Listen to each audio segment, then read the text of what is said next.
Hi, I'm Mickey Rosenthal from the University of California, Santa Cruz. Today I'm going to be talking to you guys about a possible reason why super Earths are all of a similar size, which is an observational signature, perhaps, of a limiting mass scale for pebble accretion.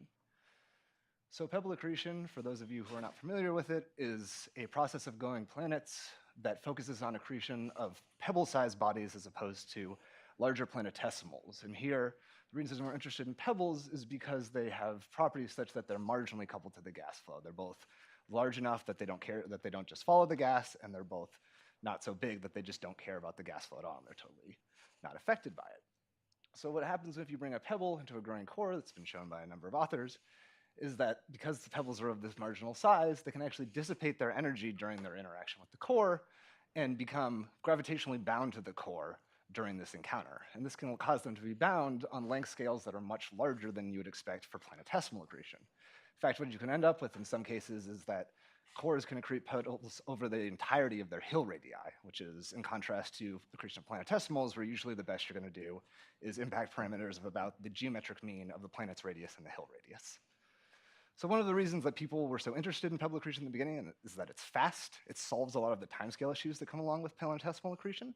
So just to give you guys an idea of some numbers, if you end up at core masses such that the Hill velocity is larger than the local gas velocity, and by the Hill velocity here I simply mean the orbit velocity at the core's Hill radius, what you end up with, as I said before, are impact parameters that are of order the core's Hill radius. There's a small reduction due to the size of the particle you're accreting, falling off like Stokes number to the 1/3. I think we're all familiar with Stokes number, but if we're not, it's just a dimensionless measure of a particle size in terms of its coupling to the gas. So in terms of some fiducial values, what this means is that for a planet mass of greater than 10 to the negative 4 Earth masses, here this is scaled to 1 AU and a temperature prefactor of 200 Kelvin and an alpha value of 10 to the minus 3, what you end up with are growth rates that are about 4,000 years. Right? And this increases weekly with semi-major axis and also with the planet's mass. It falls off with the Stokes number and the size and the amount of mass you have in pebbles, but it's a very, very rapid timescale. Right, so you can do a little bit better than this and be more careful with your calculation. So what I'm showing here is some results using some code I worked out with 2 papers I published with my advisor back in 2018, where I'm plotting the growth timescale of a core as a function of both planetary mass and the size of particle you're accreting, right?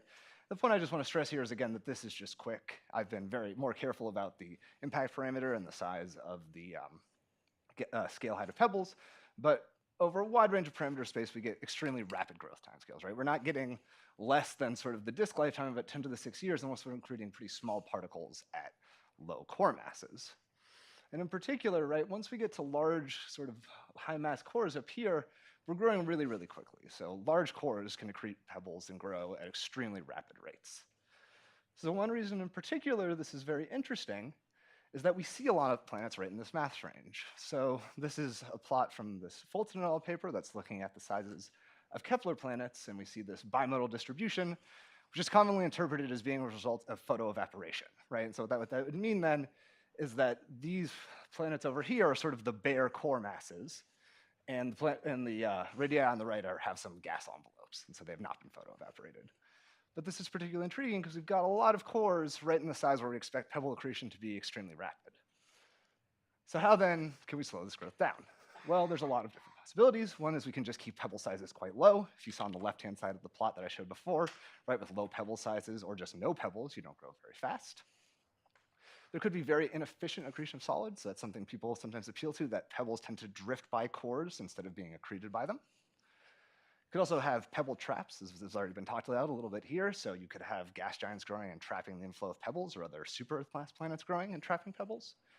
And the last possibility is that at some mass range, the simple physics I've described sort of changes regimes, and instead some different physical effects come into play that changes qualitatively how this behavior proceeds. So it's that last sort of possibility that I'm going to focus on for the rest of this talk.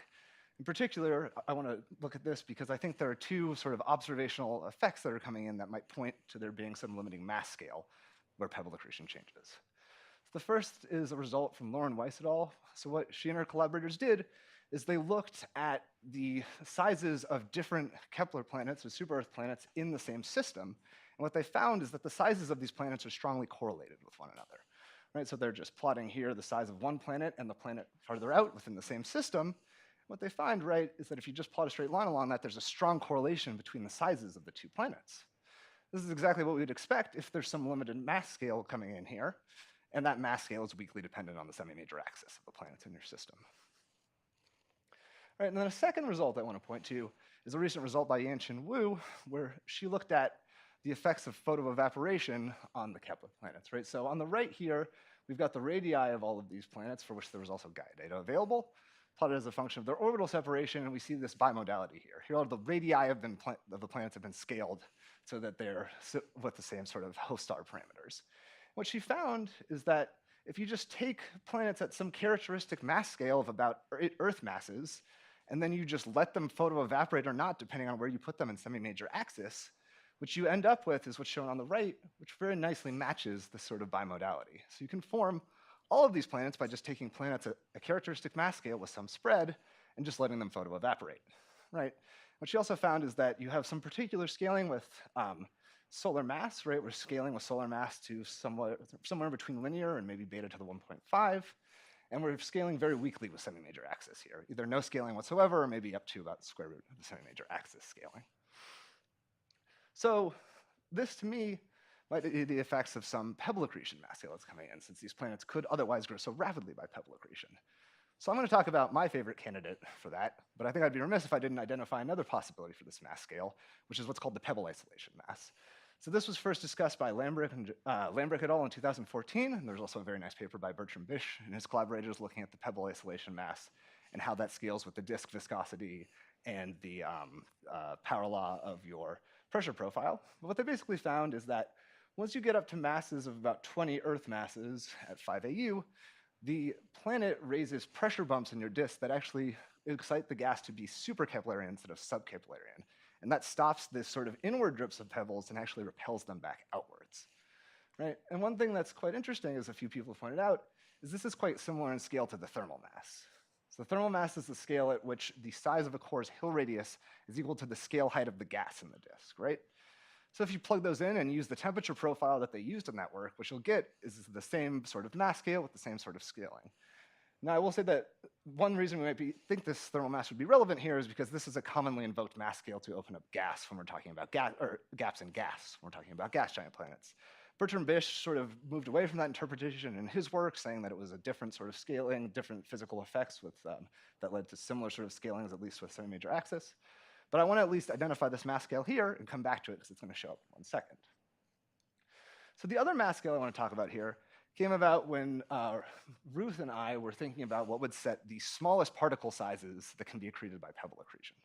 So the largest particle sizes that can be accreted are set by kinetic energy considerations. So to accrete a particle through pebble accretion, you need to have that particle dissipate its kinetic energy during this encounter, right? And so if the particle is too large, it will have too much kinetic energy, and it won't be able to dissipate that energy. But for the smallest sizes, what we looked at were instead what the flow pattern around some gravitating bodies look like. So this is a simulation by Chris Ormel, and what's happening here is that on the scale of the planet's atmosphere, the gas is actually repelled and tends to flow around the protoplanet's atmosphere instead of penetrating inside of it. Now, this is quite a simple simulation. You can do more complicated things like include the headwind or the shear velocity in the disk, but the overall picture sort of is still the same. On the scale of the planet's atmosphere, the gas tends to flow around it. There's other more complicated things going on. So I know that there's been some work showing some recycling of the atmosphere, of the gas into the planet's atmosphere. I don't think that changes the overall picture I'm going to describe very much, but I'd be happy to chat about it offline if anyone's interested. But right, on the scale of the core's atmosphere, this gas tends to flow around it. And why that ties into pebble accretion is that the impact parameter for accretion in pebble accretion is strongly dependent on the size of particle you're accreting here. So what I'm showing here is a very cartoon picture of a core accreting two different sizes of particles. In green, we have a larger particle whose impact parameter is larger than the scale of the core's atmosphere.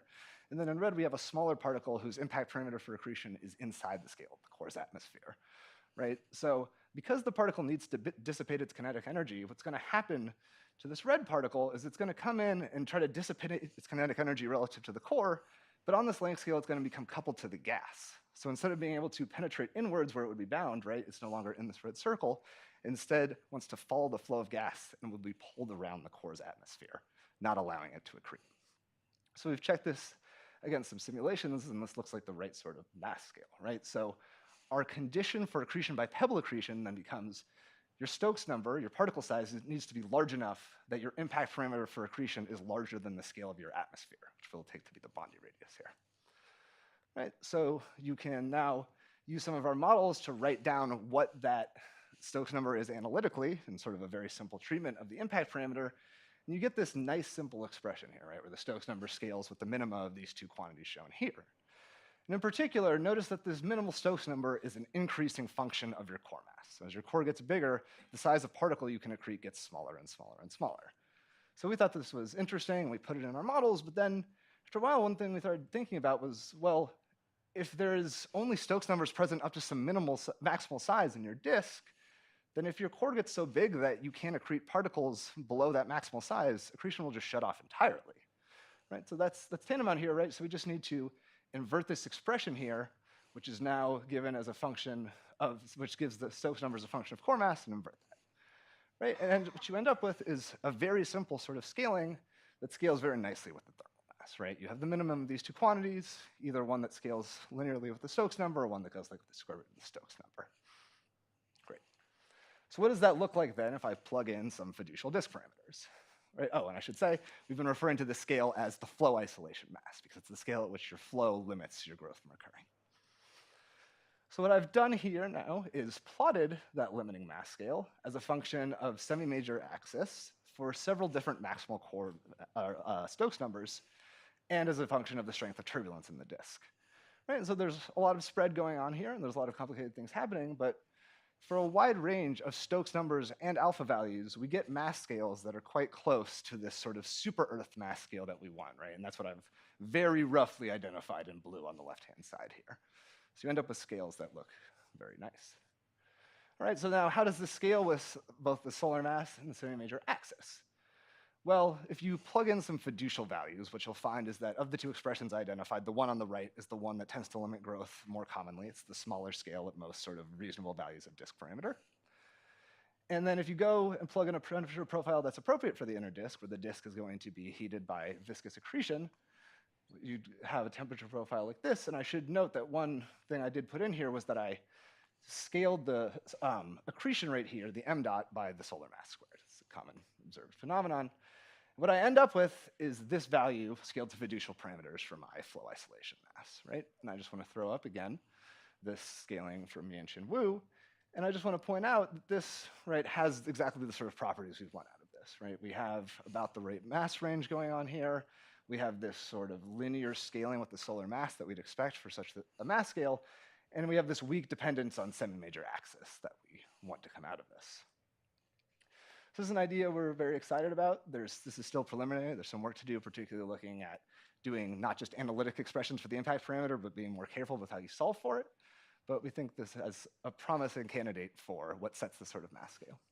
So in conclusion, pebble accretion is very, very rapid, especially near super Earth mass scales. But if you assume that pebble accretion is shut off on the lower end by the scale at which your impact parameter for accretion is equal to the size of your atmosphere, you would naturally find that growth is limited at exactly the super Earth mass range. And this is now going to be dependent on your temperature profile, since it's dependent on your thermal mass. If you put in sort of a reasonable choice for temperature profile in the inner disk, you end up with the right scaling with solar mass and semi-major axis. Thank you.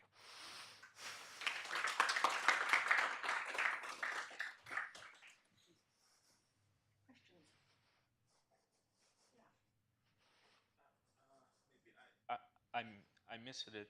Can you explain again the flow isolation mass? Sure, just the basic idea behind it. Yeah, the idea is that in order to be accreted, right, particles need to dissipate their kinetic energy relative to the core on this sort of length scale. But the issue is that outside of the core, right on the scale of the core's atmosphere, the gas doesn't flow into the core anymore, it flows around it. So if you dissipate your kinetic energy around here and become bound to the local gas flow, you're still too far from the core to be gravitationally bound. And so instead you'll be pulled around by the flow of gas. Does that sort of answer your question? Is this something you've looked at through numerical simulations? I've checked the values against numerical simulations when people actually integrate particle trajectories forward. Yeah, and if you look at the scale at which you don't really see accretion happening anymore, it matches up with this nicely.